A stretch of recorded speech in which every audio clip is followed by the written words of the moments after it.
What's up, everyone? Welcome to the video. Today we're going to take a look at how to change the battery in this Nissan Rogue remote key fob.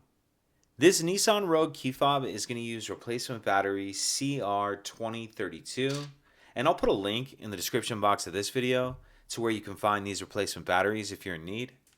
The other thing I'm going to be using to replace this key fob battery is a flathead screwdriver. So the first thing I'm going to do is grab the key fob and remove the emergency key that's in the bottom of it. That's done by pressing this release on the back of the key fob that my thumb's on, and the emergency key will pull out like that. We can just set that to the side. Now if we grab our screwdriver and we take a look at the bottom of the key fob, we see there's these two notches that the end of my screwdriver's on, one right here and one over here on this side.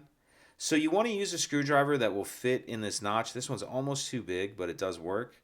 But get a screwdriver that will fit in that notch, because what you're going to do is take your screwdriver and push it in that notch. Make sure it's all the way pushed in there. Then I'm just going to twist the screwdriver like I'm opening a lock with a key. And as I do that, you can see it opens the case. Then we can go ahead and pull the case the rest of the way apart with our hands like that. And in the back half of the case, we see our battery right here. And in this battery holder, in the plastic piece, you can see there's a little bit of a cutout right here that the end of the screwdriver's on. That will allow you to get under the edge of the battery and get it out of that holder. Then we'll grab our new replacement battery, and you want to make sure that you're installing your battery with the plus side down, positive side down.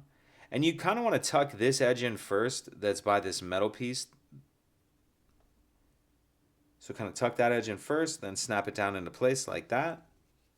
Then we can put the two halves back together. And if your circuit board is moved around at all, like this one did a little bit, get that back into place in that rubber piece. Then we can snap this back together. Slide our emergency key back in, and that's it. If you could take a second to like and subscribe, it helps us out, and I'd appreciate it. Thank you.